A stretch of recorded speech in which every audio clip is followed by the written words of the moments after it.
Bueno, ahora podemos preguntarnos cómo hacemos para conocer el contenido mental de los demás. ¿Cómo hacemos para conocer qué es lo que está dentro de la mente de los otros? Hay dos formas de conocer la mente de los otros. Una forma caliente e intuitiva, que es la empatía emocional. Esta forma de empatía se basa en la simulación, en la reproducción en el propio cuerpo de el sentimiento o la emoción que experimentan los otros.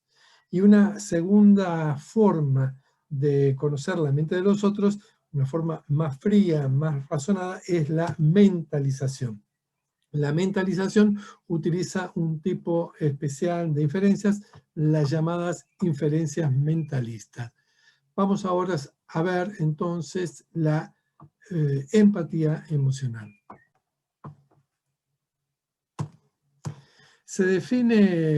La definición de empatía es, la definición clásica, es la capacidad de ponerse en la situación del otro. Y tradicionalmente, tanto en la psicología social como en las neurociencias, se distinguen dos tipos de empatía. La empatía emocional, que se definiría más restringidamente como la capacidad de reaccionar con un sentimiento adecuado a la situación del otro. Y esta empatía emocional es la capacidad de reaccionar a emociones como dolor, tristeza o alegría. Y un segundo tipo de empatía es la empatía cognitiva, que se define como la capacidad de comprender el punto de vista del otro. Cuando ya ponen la palabra comprender, implica que están razonando, que es una forma de conocer el estado mental de los otros, pero a través de una forma más razonada. Y entonces la empatía cognitiva en este caso coincide con la mentalización. De manera que en empatía vamos a ver solo la empatía emocional y la empatía cognitiva la vamos a dejar para ser considerada como sinónimo de la mentalización.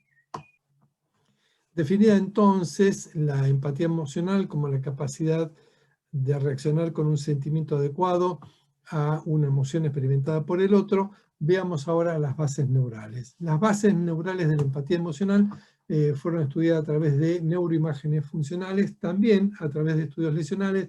Vamos acá a referir los estudios con neuroimágenes funcionales. Y el modelo que se utilizó para estudiar las bases cerebrales de la empatía emocional ha sido investigaciones sobre la empatía por el dolor, es decir, por el dolor experimentado por otros. Cuando uno ve y observa situaciones como esta, por ejemplo, o como esta otra, lo que siente es en su propio cuerpo una sensación de dolor, de resquemor, algunos más, otros menos, pero uno siente como si su propio cuerpo estuviera experimentando ese dolor. La empatía emocional por el dolor en el otro, la forma de estudiarlo es comparando la actividad cerebral que se produce en dos situaciones. Cuando uno experimenta el dolor, por ejemplo, cuando le dan a uno una descarga eléctrica en la piel, una descarga leve, y se toman imágenes funcionales, se observa qué áreas cerebrales se activan cuando se está experimentando dolor. Y la segunda condición es tomar la imagen funcional cerebral, o sea, qué áreas cerebrales se activan cuando uno está observando que otro está recibiendo una descarga eléctrica en la piel. Cuando uno recibe un estímulo doloroso, la descarga eléctrica, se activa un conjunto de áreas corticales a las que se le llama la matriz del dolor. Eso incluye áreas sensoriales, obviamente, y áreas motoras, probablemente de preparación del movimiento para retirar el miembro, para tratar de escapar, pero también áreas afectivas. Y al observar el dolor en el otro, no se activan áreas sensoriomotoras, sino que se activan solo las llamadas áreas afectivas del dolor, ¿sí? Entonces, se compara la activación cerebral cuando uno experimenta el dolor con la activación cerebral cuando uno observa que otro recibe una descarga eléctrica. Y lo que se observó es que cuando uno recibe un estímulo doloroso, se activa la llamada matriz del dolor, que incluye áreas sensoriomotoras y áreas afectivas. Y cuando se observa que otro recibe un estímulo doloroso, solo se activa en el observador, o sea, en aquel que está empatizando por el dolor de otro, solo se observa la activación de una parte de la matriz del dolor, que es la parte afectiva. Y eso incluye dos áreas que son la ínsula anterior y el cíngulo, y a ese conjunto de dos redes se la conoce como red ínsula-cíngulo o red de la empatía por el dolor. Hay que considerar que la ínsula es una región de la corteza muy particular. ¿Por qué? Porque recibe aferencias somatosensitivas y viscerales, es decir, toda la sensibilidad del cuerpo, de la piel, de los músculos, de los tendones, de las articulaciones, más las aferencias, o sea, la información sensorial de las vísceras, llegan a la ínsula. De tal manera que la ínsula es una estructura que tiene condiciones para trazar un mapa del estado del propio cuerpo. Entonces, cuando se observa que otro está recibiendo un estímulo doloroso, en nuestro experimento una descarga eléctrica, pero también observar fotos donde otros están recibiendo estímulos dolorosos, se activan las áreas afectivas de la matriz del dolor. Por un lado tenemos acá la ínsula, que se activa de manera bilateral, y el cíngulo anterior. Acá está mal, acá debería decir cíngulo anterior, perdón. Y la ínsula. La ínsula es una región de sustancia gris que está tapada por los lóbulos temporal, frontal y parietal. Acá vemos entonces cómo es necesario retraer la corteza frontal y parietal y por abajo la corteza temporal para ver la ínsula. Entonces la ínsula es una región de sustancia gris cubierta por el lóbulo frontal, parietal y temporal. La ínsula entonces, como dijimos, recibe aferencias somatosensitivas y aferencias viscerales, de manera tal que puede trazar un mapa del estado actual del cuerpo. La matriz, la parte afectiva de la matriz del dolor, es decir, la red ínsula-cíngulo anterior, también se puede activar simplemente por observar caras de dolor. Por ejemplo, en otro experimento se les muestran a los voluntarios estos rostros con expresiones de dolor y se les toman imágenes funcionales. Y observar rostros que expresan dolor también activa la red de la ínsula y el cíngulo. ¿Cuál es el mecanismo de la empatía emocional? En este caso, el mecanismo que nos permite conocer la emoción que está experimentando el otro es porque reproducimos en el propio cuerpo la emoción del otro. Esto es lo que se conoce como simulación, en el sentido de reproducción en el propio cuerpo de la emoción del otro. Aparentemente lo que ocurre es lo que se llama un mecanismo espejo. Hay un grupo de neuronas que se descubrieron primero en los monos, que se llaman las neuronas espejos, que reaccionan tanto cuando el animal percibe un movimiento como cuando realiza el movimiento. Por eso se les llama espejo, porque se activan tanto en la realización de una acción como en la percepción de una acción.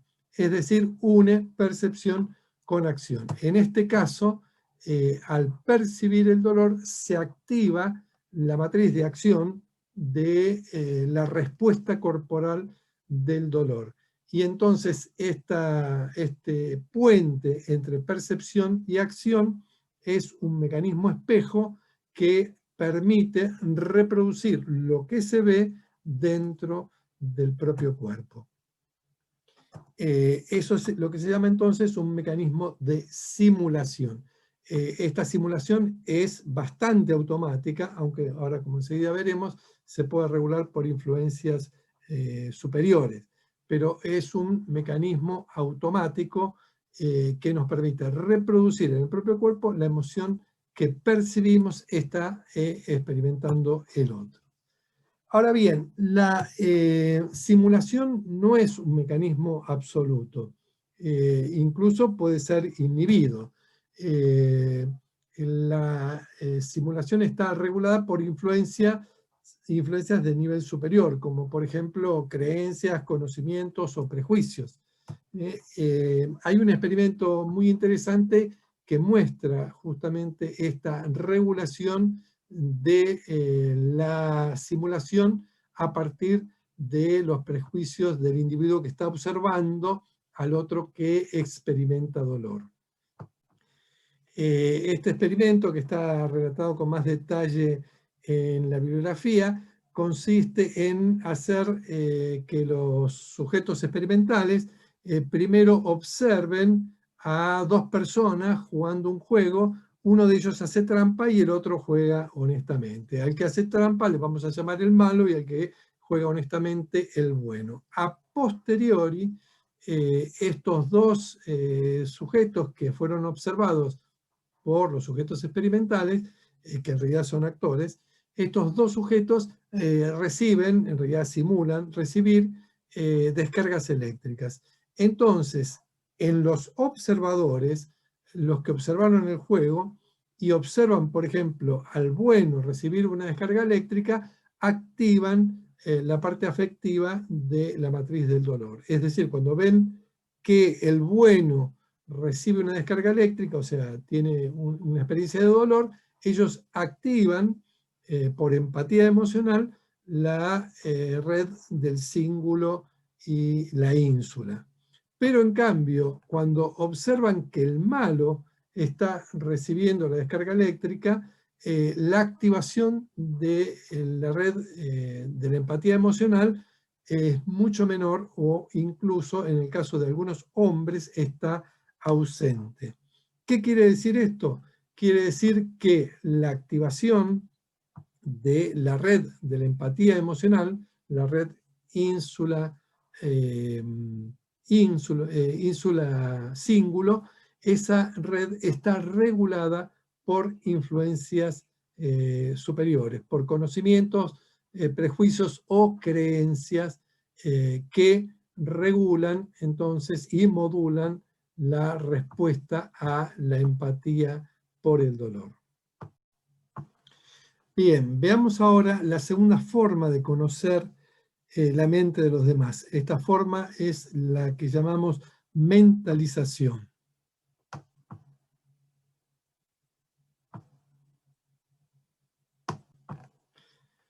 El término mentalización es sinónimo o equivalente a la expresión lectura de la mente y también a la expresión más popularizada llamada teoría de la mente o TOM. El concepto de teoría de la mente o mentalización se define como la capacidad para atribuir estados mentales a otros. ¿Qué son los estados mentales? Bueno, son los conocimientos, creencias, sentimientos o intenciones de los otros. Entonces, la mentalización es la capacidad de atribuir creencias, de atribuir sentimientos, de atribuir intenciones a los otros. Esto permite predecir la conducta de los otros. Por ejemplo, si yo hago la inferencia de un estado mental, me va a pegar, puedo predecir la conducta de los otros y, por ejemplo, actuar en consecuencia y escapar, ¿sí? Pero entonces esta capacidad de inferir los estados mentales de los demás nos permite predecir su conducta, comunicarnos con ellos más efectivamente y compartir experiencias. La capacidad de mentalización de lectura de la mente implica que uno considere a los demás como iguales a uno, es decir, que los demás también tienen mente. Y también implica al mismo tiempo que uno considere a los demás como diferentes de uno, es decir, tienen mente, pero su mente tiene un contenido distinto del mío. Por lo tanto, tengo que inferir cuál es su contenido mental, cuáles son sus estados mentales. Los estados mentales surgen de inferencias, de un tipo de inferencias especiales llamadas inferencias mentalistas. ¿Qué quiere decir esto? Bueno, el estado mental de los otros no es observable. Nosotros, a pesar de la expresión lectura de la mente, nosotros no podemos leer la mente de los otros, sino que hay que inferir, ¿sí? Tenemos que suponer, razonar a partir de claves o pistas. Las pistas entonces son analizadas, son procesadas, son evaluadas y a partir de eso se infiere el estado mental de las otras personas. La inferencia de estados mentales implica un mayor grado de elaboración que la simulación que veíamos en el caso de la empatía emocional. En este caso estamos más cerca del pensamiento, en el otro caso estamos en la reproducción del estado emocional del otro y en una vivencia en el propio cuerpo del estado emocional del otro. En cambio, en el caso de la mentalización, hay más bien un razonamiento, una inferencia. Algunas cosas son importantes e interesantes para mencionar respecto a la mentalización. En primer lugar, que esta habilidad para inferir el estado mental de los otros emerge espontáneamente en los chicos. Es decir, nadie le enseña a los niños a inferir los estados mentales del otro. Es algo que ellos pueden hacer a partir de su experiencia, pero tienen dispositivos cerebrales que le permiten realizar estas inferencias. Hay indicios tempranos y hay un largo desarrollo paulatino de esta capacidad para inferir estados mentales. Las capacidades de mentalización, de inferir estados mentales, se evalúa clásicamente a través de un conjunto de tareas que tienen diferente complejidad y que los niños van resolviendo en diferentes edades, mostrando justamente cómo progresa su capacidad de inferir estados mentales. Está la tarea de la falsa creencia de primer orden, que enseguida vamos a ver, el reconocimiento de emociones sutiles en los ojos, en la tarea que se llama emociones en la mirada, y otra tarea que la van a ver en la bibliografía, que es la tarea de la metida del pata, faux pas, el paso en falso, que se hace mediante comprensión de textos mentalistas. La primera tarea que los chicos entre los 4 y los 6 años están en condiciones de inferir, seguramente la mayoría de ustedes la conocen, es la tarea de Sally Yan y evalúa la falsa creencia.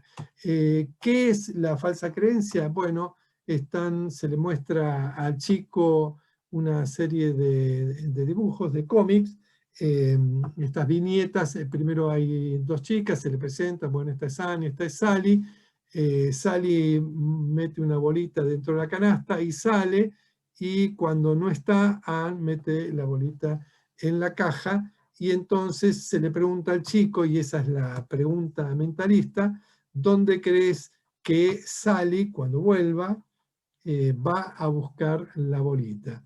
O sea, el chico tiene que inferir que como Sally no vio dónde Anne guardó o escondió la bolita, entonces tiene una falsa creencia de que la bolita va a seguir estando en la canasta.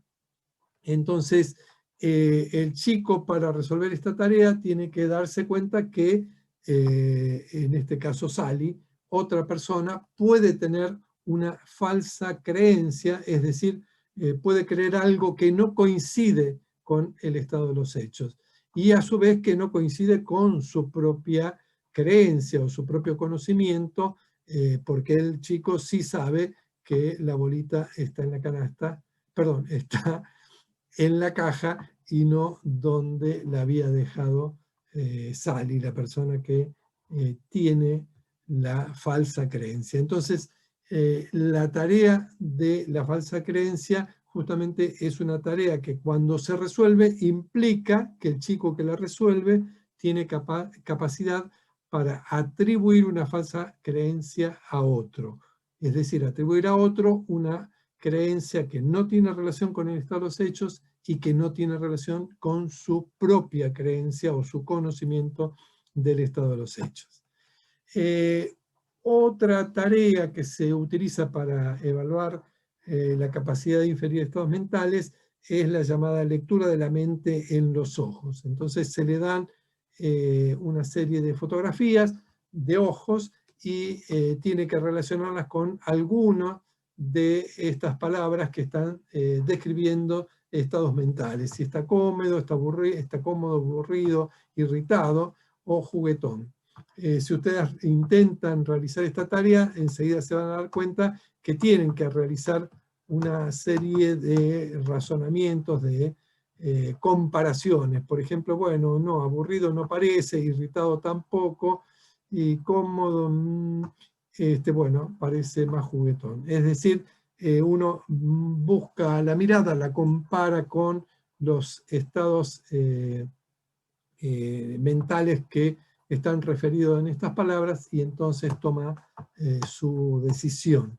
O, por ejemplo, en este caso, si esta mirada corresponde al estado mental sarcástico, que parece que no, amistoso tampoco, porque está mirando para otro lado, irritado no parece, y sí parece preocupado. Entonces, o en este caso también, la mirada de esta mujer, si está turbada, que no parece, deseosa o bromista, bueno, esto es una posibilidad, yo creo que ambas podrían estar. Convencida, no me parece que sea. Pero la tarea de la lectura de la mente a través de la mirada implica entonces un razonamiento en donde se compara la clave con una serie de estados mentales propuestos por la tarea.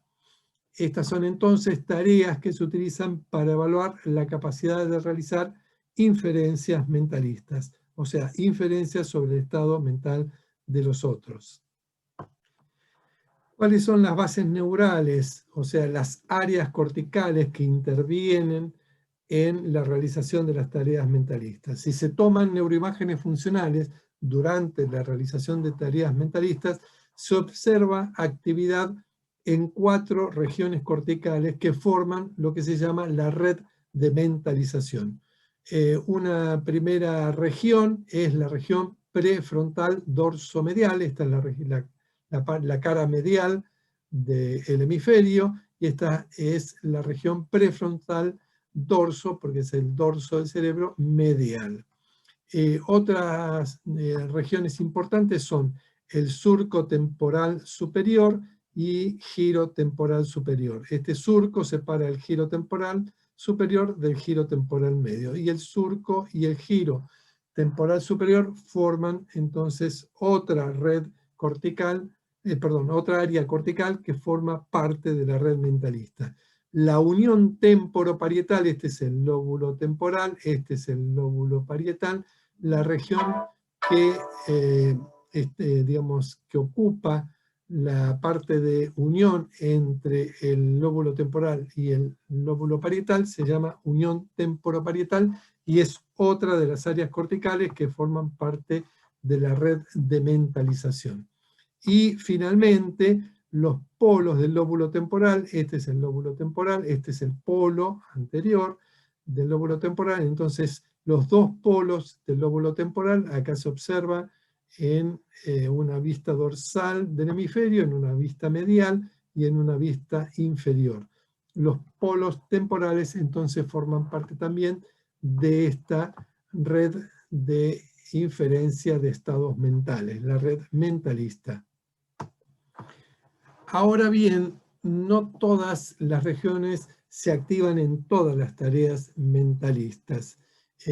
Parecen tener una especialización funcional. Si bien trabajan como una red conectada a distancia, la intensidad con que se activan depende de las características de las tareas que se proponen.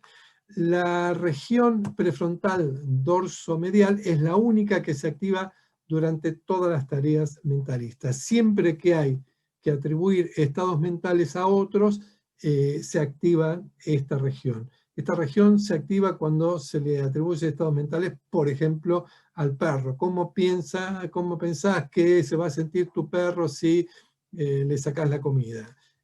Incluso entonces cuando uno está atribuyéndole un estado mental a un perro, también se activa esta región.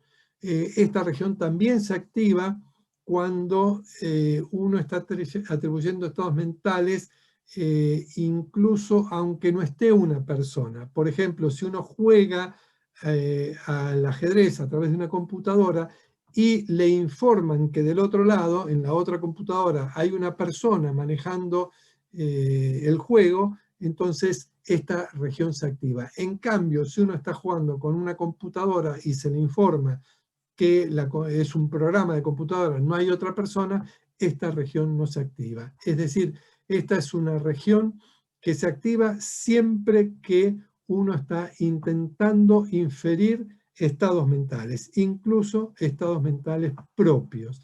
Es decir, si yo reflexiono sobre cómo me sentiría si, por ejemplo, se levanta la pandemia porque se logró, se levanta la cuarentena porque se logró controlar la pandemia, entonces si yo reflexiono sobre cómo me voy a sentir, también se activa esta región. Entonces es una región que siempre se activa cuando el individuo está realizando inferencias sobre estados mentales, está pensando sobre estados mentales de las personas o de uno mismo. Una segunda región, como les había informado, es el surco temporal superior, el giro temporal superior. Esta región es una región que se activa durante la percepción de movimiento biológico, es decir, cuando un sujeto observa cualquier tipo de acción, manipulación de objetos, direccionamiento de la mirada, movimientos de la boca, es una región que parece intervenir en la primera etapa de procesamiento de información social, en la etapa de detección y reconocimiento de pistas sensoriales, de claves sociales para luego hacer las inferencias mentalistas. Entonces, la región del surco temporal superior, giro temporal superior, más que ser una región mentalista, es una región que es una vía de entrada a la unión temporoparietal, que sí sería la región específicamente mentalista, o sea, una región que participa en la inferencia de los estados mentales y no en la percepción de las claves que después sirven para hacer inferencias sobre estados mentales. Entonces, la unión temporoparietal se activa durante inferencias mentalistas, como por ejemplo en tareas como mirar esas fotos de la mirada e inferir los estados mentales. Una cosa interesante que está más desarrollada en la bibliografía es que esta región parece especialmente activa cuando la tarea mentalista implica la necesidad de tomar el punto de vista de los otros, es decir, la toma de perspectiva. Por ejemplo, esta es una tarea mentalista que implica la perspectiva, es decir, en este caso, como el ejemplo que le dimos, el mono, para hacer lo que quiere hacer, tiene que primero inferir cuál es el estado mental del otro, o sea, qué es lo que el otro puede ver desde su punto de vista. Esta entonces es una inferencia mentalista que toma en cuenta el punto de vista del otro. Una prueba que se utiliza en adolescentes justamente para estudiar el punto de vista es esta tarea en donde hay una especie de biblioteca que tiene algunos estantes tapados. Entonces, Hay un punto de vista que es la del examinado, que ve toda una cantidad de objetos. Algunos objetos también pueden ser visualizables por el otro observador, y otros que, como tienen una tapa en el fondo, esa división, no pueden ser vistos. Entonces, la capacidad de inferir el punto de vista del otro requiere hacer un procesamiento mental, una perspectiva visoespacial que es necesaria para inferir cuál es el contenido, por ejemplo, en este caso, qué es lo que él ve, qué es lo que él conoce de los objetos que están en la biblioteca. Siempre entonces que las inferencias mentalistas incluyan el punto de vista del otro, la perspectiva personal o espacial del otro, se activa la unión temporoparietal. Y por último, hay, digamos, otra región que está constituida por los dos polos del lóbulo temporal, que se activa especialmente cuando se necesita procesar información semántica social. ¿A qué me refiero? A los guiones, a las representaciones de contextos situacionales o escenarios. Por ejemplo, ver un partido de fútbol o estar en un restaurante. En ese caso, entonces, se activan estas regiones que son los lóbulos temporales. Por lo tanto, se le atribuye a los polos temporales un rol en la elaboración y activación de los guiones que describen contextos sociales concretos. Entonces, la red de la mentalización incluye varias regiones, el prefrontal dorsomedial, que se activa en todas las tareas mentalistas, lo cual hace que se le atribuya como función desacoplar el estado de los hechos del estado mental. Cuando yo tengo que hacer una inferencia mentalista, tengo que desacoplar lo que yo veo para elaborar una representación de lo que el otro ve, siente o conoce. Entonces, ese desacople sería la función del prefrontal dorsomedial. El surco temporal superior, como hemos dicho, participa más en la percepción de claves perceptivas, de claves sociales, más que en la realización de inferencias. Actúa en tándem con la unión temporoparietal, que sí es una región que se activa durante específicamente la realización de las inferencias mentalistas, sobre todo las que tienen en cuenta la toma de perspectiva, la consideración del punto de vista personal y espacial del otro. Y finalmente, los polos temporales, como decíamos, participan aportando información semántica del dominio social, particularmente la elaboración y utilización de guiones, es decir, de esquemas abstractos de los distintos contextos sociales en los que uno puede actuar. En síntesis, ¿cómo conocemos entonces la mente de los otros? Al menos de dos formas diferentes, que son las que hemos elegido para describir las bases neurales de la conducta social humana, para ilustrar cuáles son las formas de conducta social y particularmente de conocimiento de la mente de los otros. Hay al menos dos formas diferentes. Una forma a la que llamamos caliente, que es la empatía emocional, que es una forma más automática, más refleja, se apoya en la simulación, en la reproducción del estado emocional que observamos en nuestro propio cuerpo y a través de ese mecanismo de simulación conocemos la manera en que se siente el otro, la emoción que experimenta el otro. Esta forma caliente de empatía emocional se apoya en la actividad de la red ínsula-cíngulo.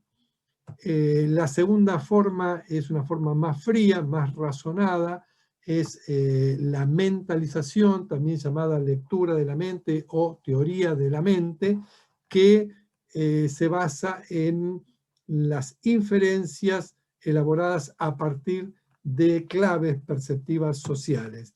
Estas son una forma específica de inferencia que son llamadas inferencias mentalistas y se basan en la actividad de una red de mentalización constituida por, como hemos descrito, 4 regiones.